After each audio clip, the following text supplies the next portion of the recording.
Just a peek. Just a peek. Yeah. Oh, yeah. That was another good session. Well, hi. In years of doing this fishery, I have come to expect sometimes drastic changes from week to week. But this trip gave me drastic changes from day to day.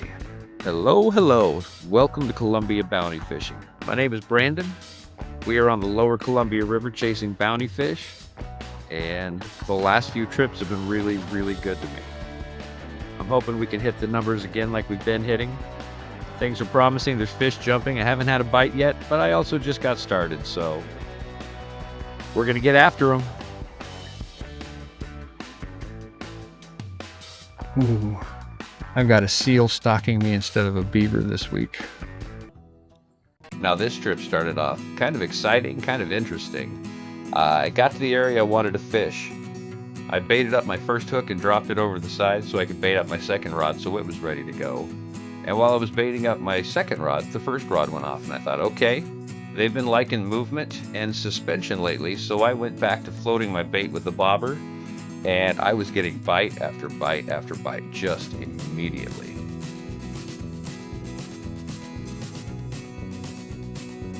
Here's another look at it. Just letting that bait work its way just along the outside edge of grass beds, any kind of structure I can find.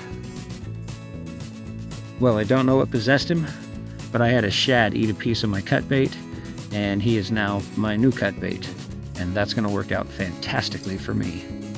Nature provides. Let's see what I can do with that. And what I did with that was find a school of actively feeding fish, and I began free-lining chunks of that shad through the school using the tide to help me out, and I put a hurting on them. It was a great session.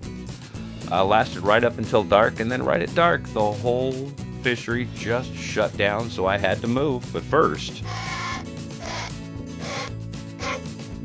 I had to have a heron run into my line. Thankfully, he didn't get tangled up, but he did circle me for about 5 minutes squawking about it.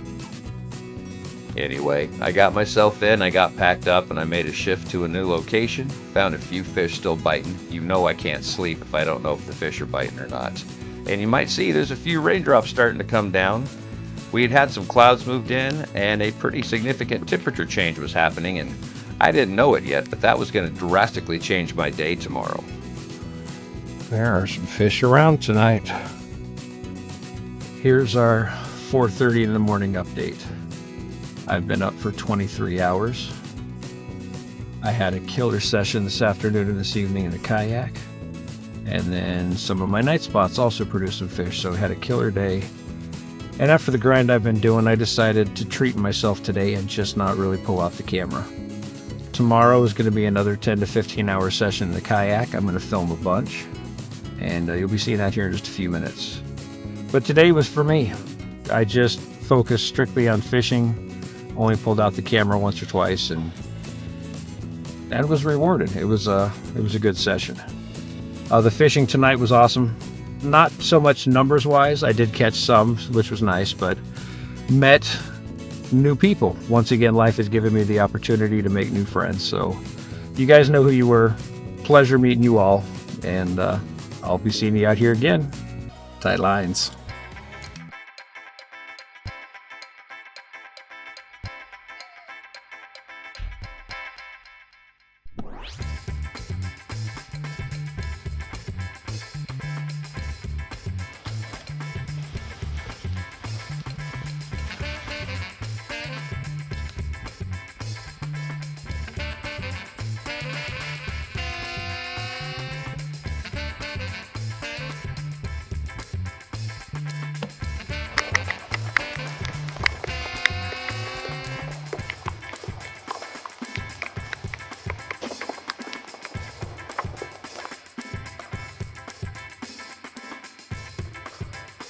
That mamma jamma right there makes 43.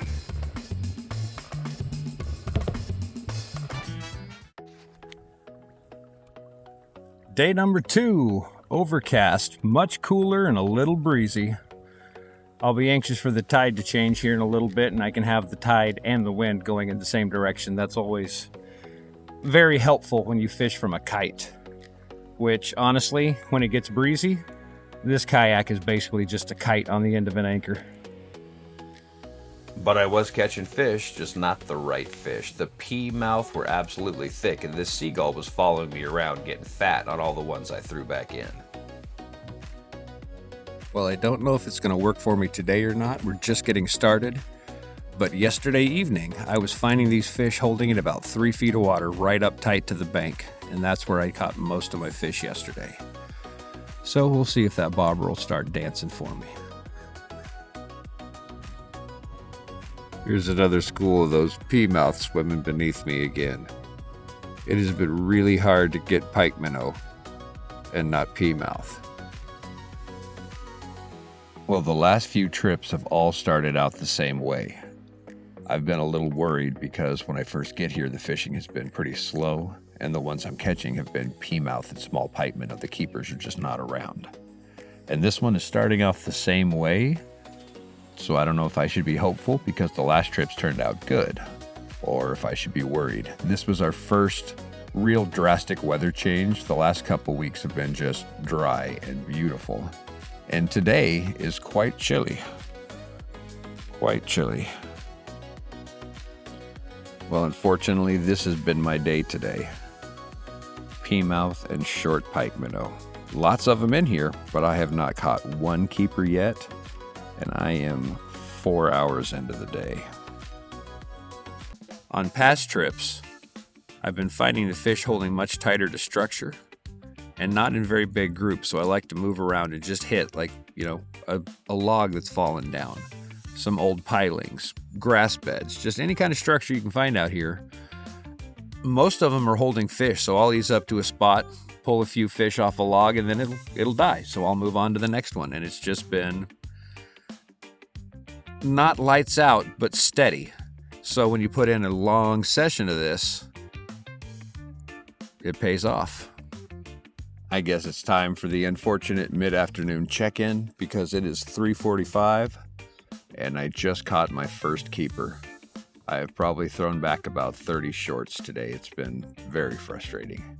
But it's also not super hot and sunny out. I can really appreciate a day like this, even if it has slowed down the fishing, because the last couple of trips have been warm. You like how all spring I griped about how cold it was, and now summer's here and I griped about how hot it is? Yeah. Human nature, right? That's what I'll tell myself. Well, I guess it's time for a subdued evening check-in. It's after 7 now, and I'm in the nursery. I've thrown back between 30 and 40 pikeminnow that were 7.5 to 8 3/4 inches, and I've only managed to catch a handful of keepers. And I have rotated baits, I have rotated locations, methods, short fish everywhere I go. So again, don't know if the wet and the cold pushed the bigger fish out. I don't have a clue, but they are not around. Anyway, give this a bit longer. If it picks back up, I'll bring you back. If not, we'll go check out some other water tonight. Well, I gave it another hour and a half. Got a few more bites, got a few more fish, but it slowed down to a bite every 10 or 15 minutes, and that's definitely not worth sitting on, especially as it's getting close to dark. There's no signs of a night bite going to happen, so I have decided to pull the plug on this part of the operation. We're going to move to some greener pasture, I hope. And I figured that out through a wake-up call I received. A literal wake-up call because a boat came roaring by and very rudely woke me up from the nap that I was not intending to take. And that almost never happens to me. I rarely fall asleep in the kayak, though you could understand how I could. It's pretty peaceful out here, except for the occasional boat. Anyway, no excuses. I'm going to play it safe and go ahead and get out of the water and move on. I'll bring you back shortly. All right, we're closing in on the boat launch, and I think I formulated a plan of attack for the rest of my evening. We'll see how I feel after I wrestle this beast up on top of my car and get everything else stowed away. been a long day already.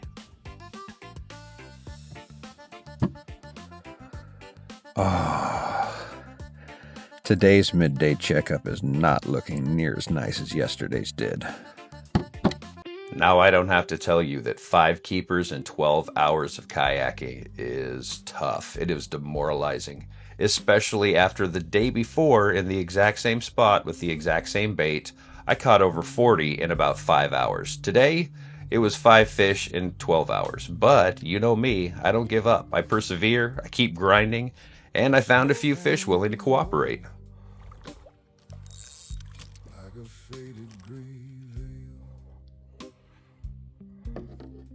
whiskey in my glass,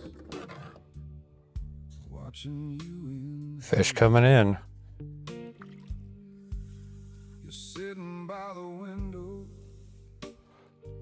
street lights on the skin, a slow and easy sigh. Still some fish around.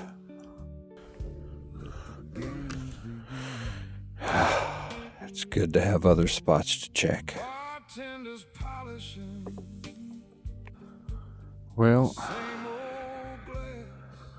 with that right there, I just caught more in an hour than I did in 11 hours at the other spots. So probably should have moved a lot sooner than I did. And yeah, with the benefit of hindsight, it's really easy to say that. But there's times I've stuck it out and had a bite turn on, so moving doesn't always help, but it's not a bad idea. Friday night, and I've got the pier to myself. Correction. Saturday morning, and I've got the pier to myself.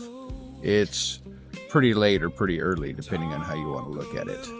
But I picked up a few fish at that last spot. I picked up a few fish here. Added to my waste of a day. Maybe today won't be horrible. We'll see you in the morning.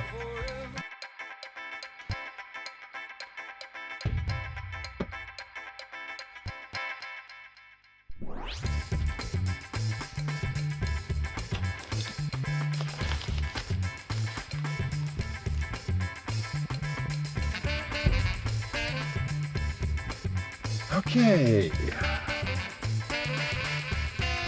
1.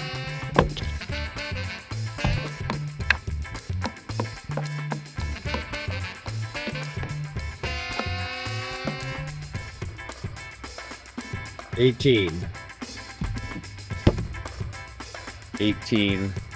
hard fought for fish.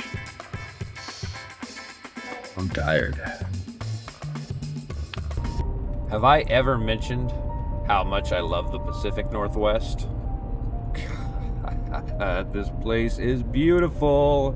I know I've been trying to drive this point home all summer long, but once again, it bears repeating. You have got to make this fishery about more than just the numbers, or it will crush you. Well, I don't know how you math, but by my math, a 42 and an 18 is a 60 fish trip, so your mileage may vary, but I'd like to think that's pretty spot on. Anyway, math is hard. But fishing, sometimes it's easy. First day was pretty easy. That 42 was pretty easy to come by. And then yesterday, I spent 18 hours crawling the river for 18 fish.